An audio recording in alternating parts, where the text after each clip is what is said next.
So, George Kilpatrick Inspiration for the Nation, celebrating people we feel good about.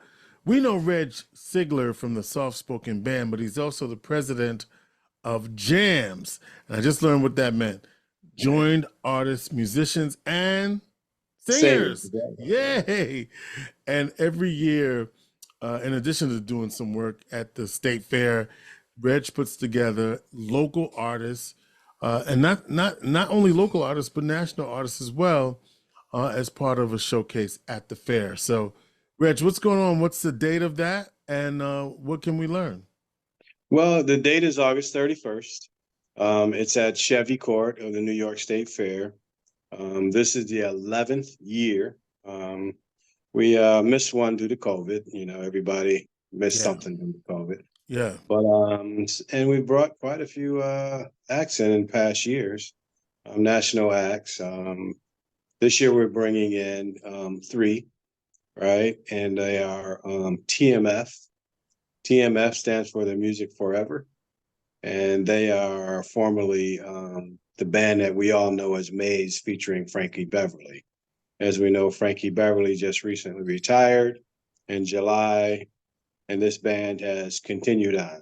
And they have new music out, but at the show they will be performing all the hits. All of our favorite hits, all right? of our favorites.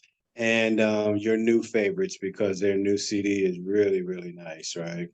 And it's in the same vein. So that's them. And then Radio, who's been here before, with Giovanni Rogers and Arnell Carmichael. You know, most people know Radio from that smash hit Ghostbusters, right? But they have quite a few other songs. You Ray can't Parker change Jr., that. right? Ray Parker Jr. Yeah, Ray Parker Jr. That's correct. Yeah. So Ray Parker Jr. is, you know, doing other things. I think he's a real estate mogul now. And yeah, he don't do the road thing. So I'll let Giovanni and Arnell tell you themselves when you speak with them. But Arnell Carmichael is one of the original lead singers for this group. Some of those songs that you hear, Arnell Carmichael is singing on. So, so they're coming, Radio.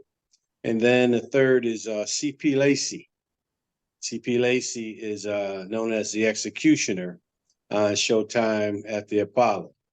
Right, he's a guy, if you've watched the Apollo and you see the acts come out and the guy comes out and with the hook, right, and drags him off. That's C.P. Lacey. But he's a tap dancer, and C.P. Lacey is a master entertainer and impersonator. He does James Brown, he does Bob Marley, he does Michael Jackson, Spike Lee, you know, you name it. He comes out and he just fully impersonates them. So he's going to be the MC of the show. So it should be fun. He's going to come out, he's going to be funny. You know, he's going to do some impersonations, and he's going to bring up the main act. So. And you also do local bands. Will there be any local bands as well? Absolutely. Yeah, that's the point. That's the point, isn't it? Yeah. Well, you know, actually the whole point is to create a platform where the local bands can kind of interact with the nationals. Yeah. And so this year we have 3. We've over our 11 years, we've probably given out about 1,000 individual paid opportunities if we count each individual person that has come across the stage. And so this year we have Stroke, and there's Akuma Roots, and also the Sean Seals Experience. And C-Jack Presents will come out and open up the set with his youth performances. So, you know, we like to call them New York State regional acts. They're not always Syracuse acts that we bring to the stage. This year they happen to be. But, you know, we brought in bands from Rochester, New York City, and you know, other places. We've brought in folks who were formerly Syracuse residents, you know, as in DJ Grandmaster Shock, I think his name is, right? Former Syracuse resident. And you know, he come back to the stage and, you know, talks to the local people. So we try to do regional because it is a state fair. It's not just a Syracuse fair. Okay.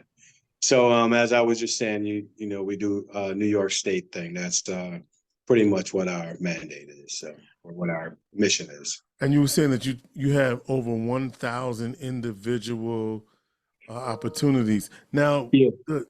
go ahead. And I know Jams has done. You do the cookout. You do Yeah. other fundraisers. The annual Jams cookout. You still doing Yeah. that? Well, we haven't done it in a couple of years. It got to be a bit much, but I got the the shirt. people, yeah, that's right. The people have reminded me that they missed it, right? So I know it's going back on our agenda for next summer. But I've had so many people stop me and say, what's the date this year? Hmm. So, this kind of gave me a heads up that people wanted to be involved with that, and it was a good thing. But that cookout was, we call it Jams Musicians Cookout. And we do that annually every year. It'd be free food. We'd invite all the musicians in. We'd sell a few shirts for fundraisers. And folks would just come out to one of the beaches, Jamesville, or we've done it at Clark's Reservation. We've done it other places. We did it at Long Branch, and just come out and have a good time. They eat, barbecue, and listen to the music. How You did know. Jams come about? You're the president. How did it come about? Well, we brought it about two ways. The first iteration of Jams was probably about 20 or 25 years ago as a DBA. And we brought that about as, my idea to bring musicians together in order that we may be able to present ourselves to different entities in a stronger fashion, Hmm. right? And that didn't necessarily go for a long time. It was good. You know how things start up and they're really good in the beginning and then it kind of fizzles out.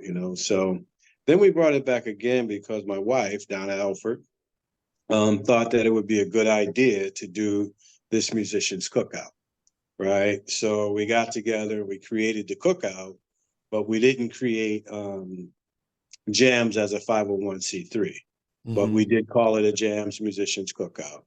And so the success of that led us to say, hey, we think that there's a lot of things like this we can do. So we went, up to the university and we, to the law clinic, and they helped us put together 501c3.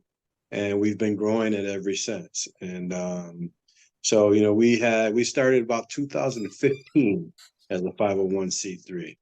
But again, the name JAMS has been around for better than 20 years. Yeah. And the purpose of it now.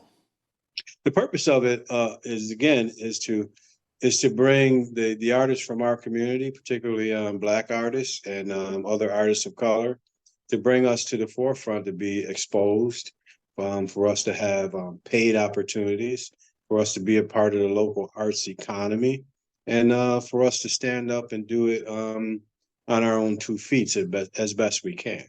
I Right. pay. So, You've go been ahead. in, you've been in business for a long time as a band, soft spoken Yeah. band. Are paid opportunities hard to come by, or people don't want to pay your number? Like, how does it, what's it like? Well, it's a bunch of things. One thing I could say is yes. Sometimes they don't want to pay your number, right? They don't understand, what it takes to go into it, or what your investment is, because we all have an investment in this business, and it is a business, right? Can I just dig into Oftentimes, that a little bit more? yeah, But do please. you find that people will hem and haw at your number, but then go pay another band way twice as much, but Mhm. won't pay your number? Have you experienced that? Well, I've definitely experienced that. And not only not the number, but also when you do get an opportunity, particularly on one of the large platform stages, you don't get the opportunity to perform at a prime time hour, Hmm. right? You just don't get the prime time performance hours. And I know it's a dollars and cents game, but the value of your opportunities is directly related to the promotions that you get. Right. Okay, I think I'm back Right. on again. To the promotion that you get, how often the phone ring is related to what type of media exposure you get, and a lot of the bands within our community don't get that. We don't get the prime time media exposure. We don't get the Syracuse, .com newspaper articles. We don't get the front page. We don't get the entertainment articles as regular as others. So therefore, we're not exposed in that way. And when you're Hmm. not exposed in that way, when you go and say, hey, we're good, they may believe that you're good, but they won't pay your number because they don't think that you will draw in a way that others might draw. And you certainly won't get a prime time slot. So, we understand that. I mean, it's not like, it's so complicated to get that, or to understand it. But the thing is that, there is a workaround, right? And we feel that our workaround is to be able to try to raise for ourselves, try to do our own events, right? And put ourselves out in front of, our audiences. And we've been successful at doing that. No, I mean, so look at the legacy in this community, right? You talk about yourself. You got Israel Hagan, who's been Definitely. with Stroke for so long, and then you got Eddie Wall Street Brown and the Black Definitely Lights, so. 50 years, 52 years. 52 years. Yeah. And so Syracuse has a rich musical legacy, especially for Black folk in this community. Something that should be celebrated. I mean, I know that is when you call these names out, and there's probably some that I have missed, right? And then that's just on the R&B jazz tip. Let's not even get into the gospel side of things. Yeah. Absolutely. Well, I can tell you, well, I've always been a student of what our musical history is. And, my family actually came here in the 50s. My two uncles was in a singing group called the Friendly Five. And they were up from Mississippi, and there were some other folks in the group. And so I actually created a column about 12 or 14 years ago called the Friendly Five in the Stand newspaper.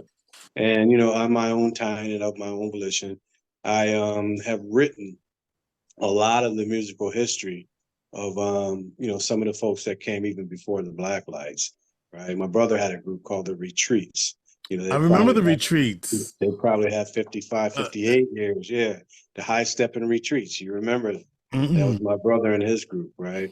But, not only that, I've written about Bobby Green, I've written Marcus Curry, I've learned about Charlie Sparks and written, a little bit about him, Bebo Singletary. These guys were guys that were around in the 50s, right? And, and I've written their stories, and I've shared their stories. A New Decade, is another one, just all those things, it kind of Lil Willie Gatewood, those things influenced me when I was a kid. They were playing out on the bandwagons and et cetera, et cetera. And that's how I was influenced. And I just didn't want that to be lost. So I've written about a lot of that. Carolyn Kelly is another one I've written about. Just a lot of folks who had some hit. Roosevelt Dean. In fact, the Roosevelt blues. Dean, yeah. In fact, Roosevelt Dean was, I believe, I'd like to believe the last gig that he attended was my gig at Reddick's. We had a gig downstairs at Joe Reddick's. Reddick, right? He was at the spot on Carolyn, Henry Boulevard. he and Carolyn came out. Go ahead, please. Talk about some of the clubs that house some of you musicians.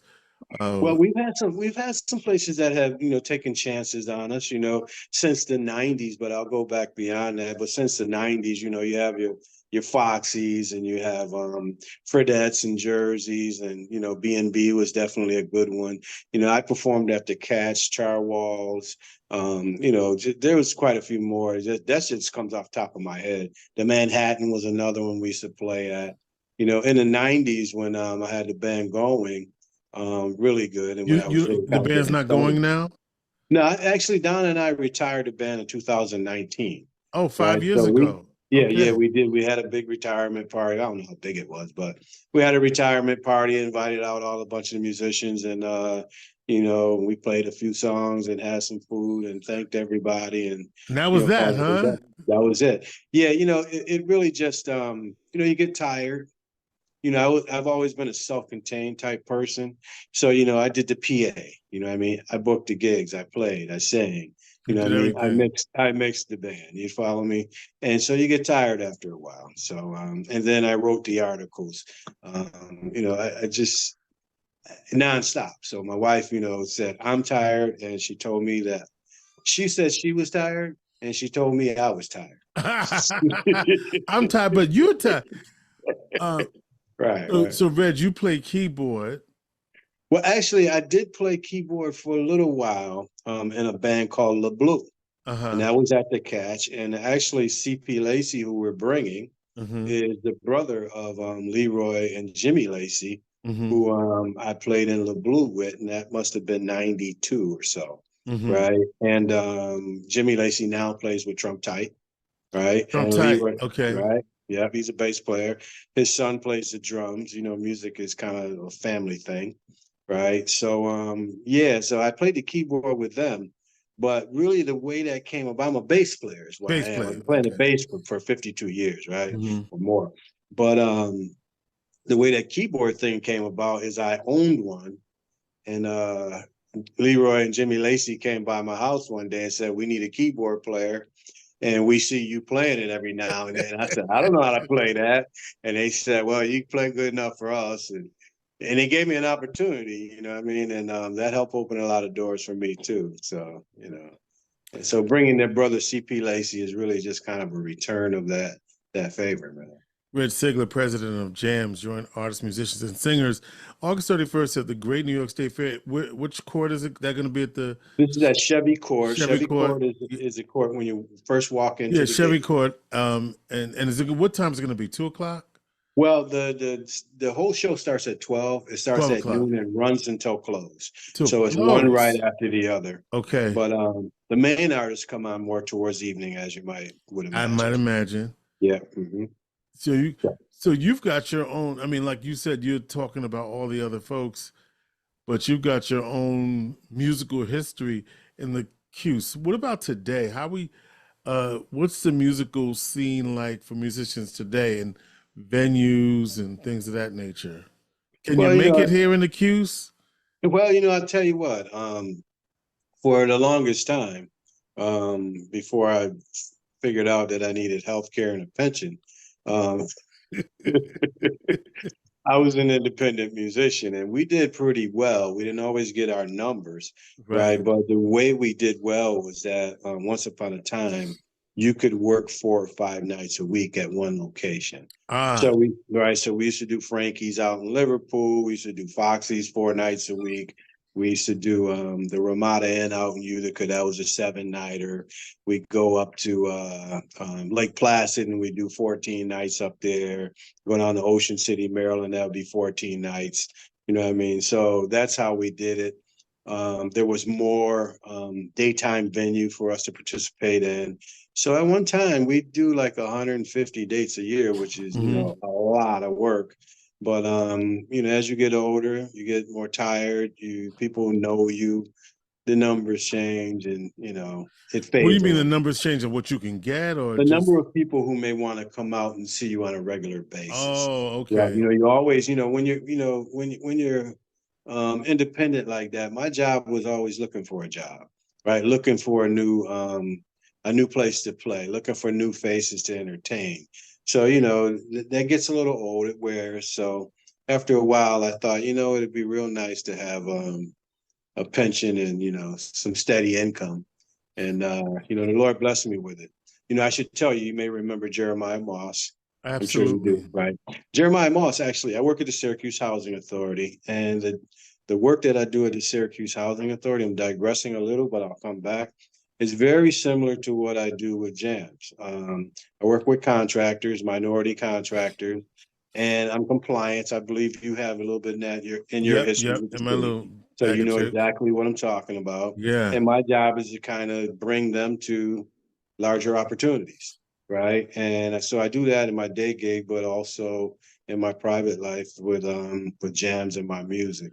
But Jeremiah Moss saw me and he came to me and he said, Reg, we have a grant that you would be the perfect person to run and to manage. And I told him I wasn't looking for a job.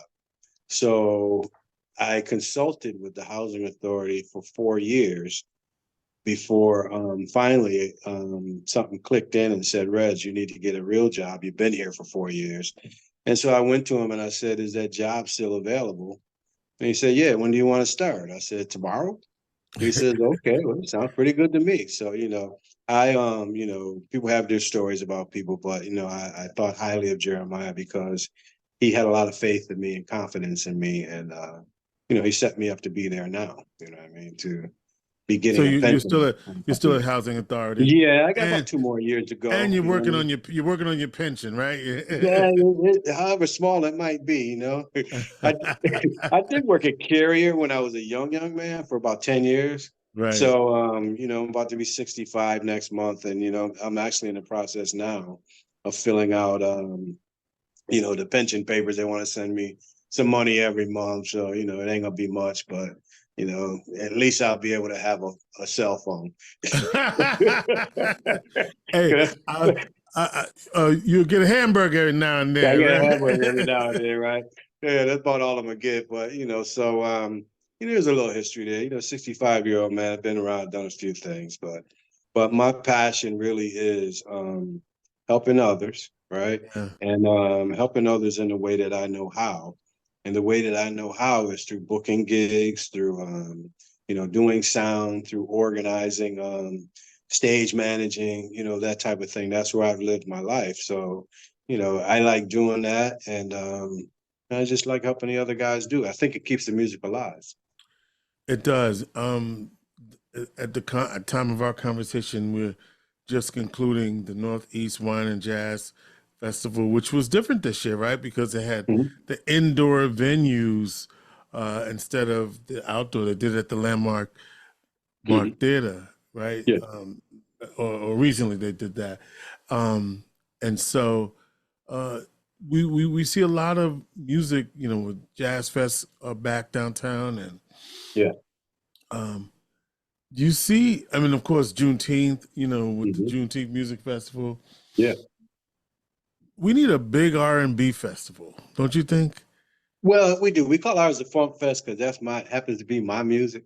You know what I'm saying? That's why I Yeah, like. big I'm R, George yeah, Clinton. Funk Fest. I'm George Clinton all the way. You Yeah, know what I'm yeah, saying? yeah, So, yeah, yeah. so I like the funk. It can function. I mean, we brought a lot of funk bands. Rick So James Confunction band. wasn't Confunction at the State Fair, or was it?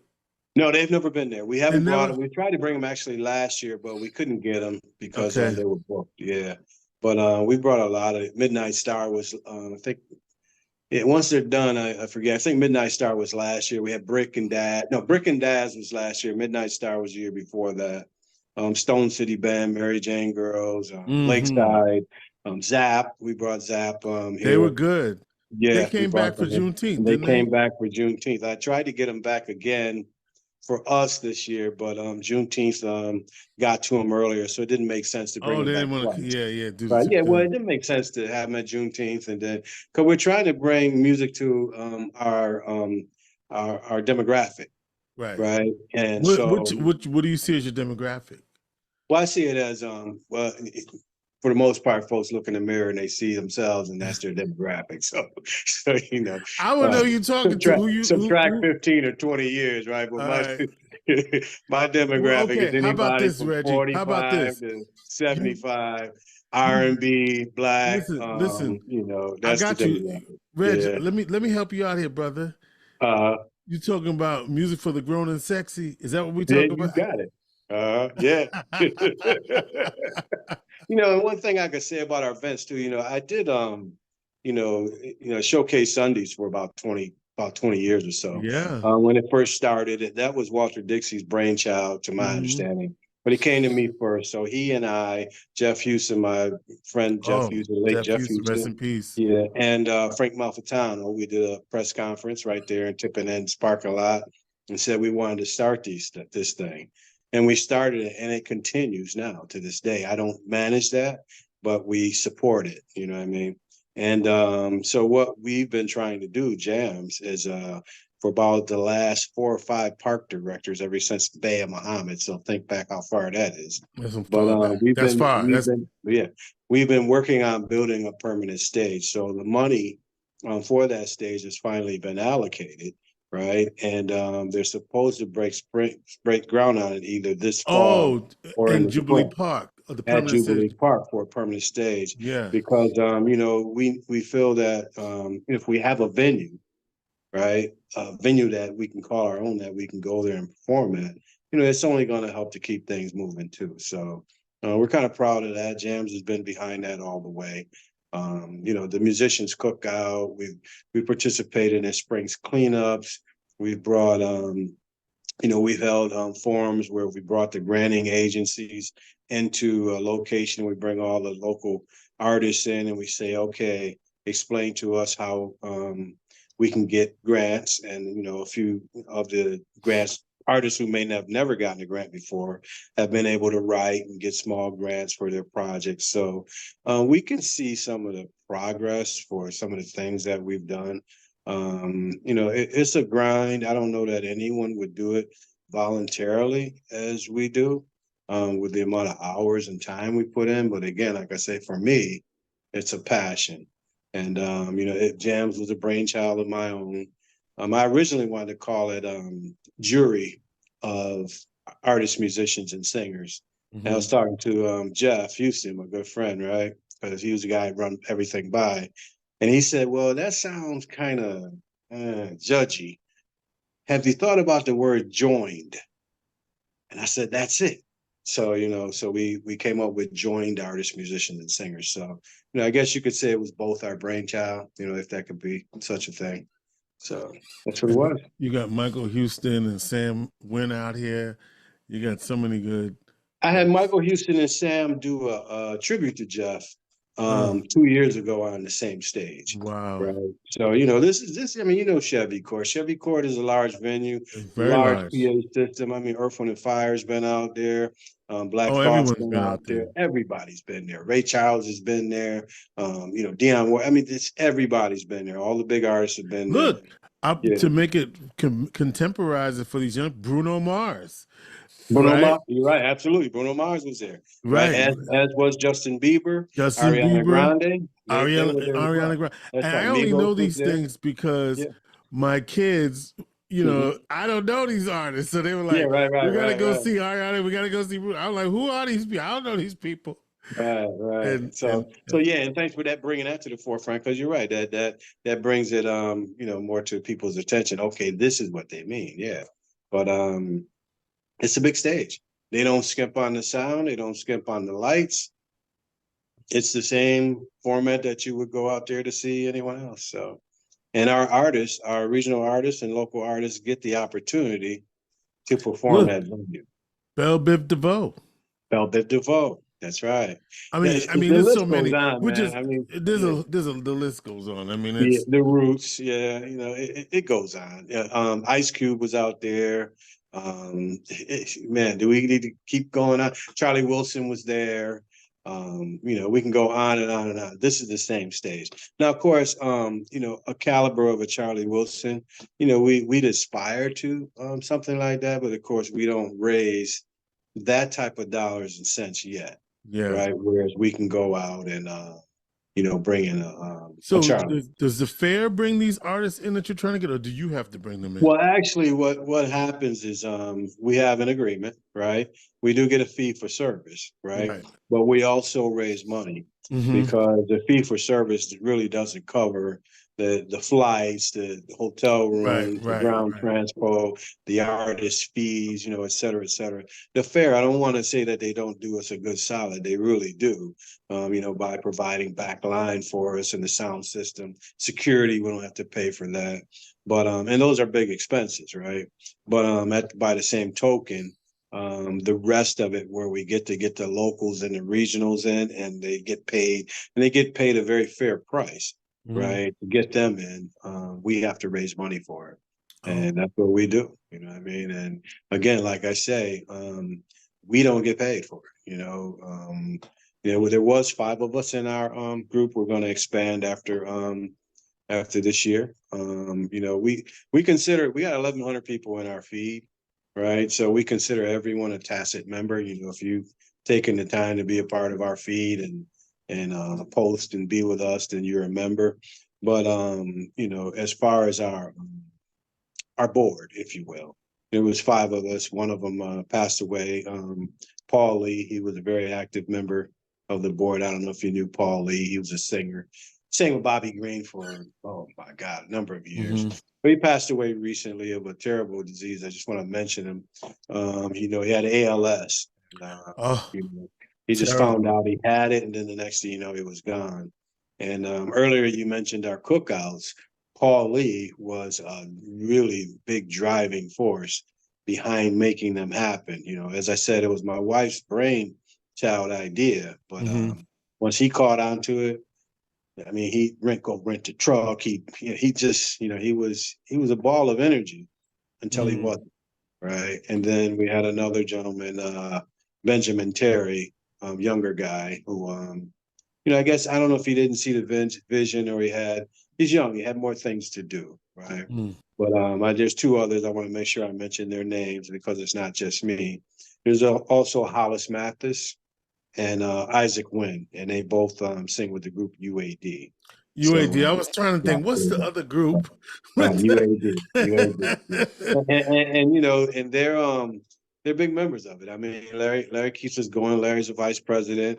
Larry, you know, calls the meetings. Larry, you know, pretty much gets us going. We meet at the SSIC through a partnership with a bookkeeping business there that I'm kind of a silent partner with. So, yeah, we've been doing it, man. All right, so Reg, tell us in one little sound bite, what's happening when, date, time, place, and what people need to know. Okay, how long is your sound bite, man? You know, Reg. Okay, so this is JAMS Funk Fest 2K24, and it's happening at Chevy Court at the New York State Fair on August 31st. Headline artists are C.P. Lacey from Showtime at the Apollo, Radio, who you may know from Ghostbusters fame and other songs, and then TMF, which stands for The Music Forever, and they are the band that was formerly Maze featuring Frankie Beverly with an original member. So, you know, and they're going to play, like I said earlier, the original stuff and some of their new stuff, which is really, really hot. We have a whole array of locals and regionals, and CJAC Presents is going to start it off with Stroke. Then there's going to be Akuma Roots, and then we have Sean Seals and the Sean Marie Seals Experience.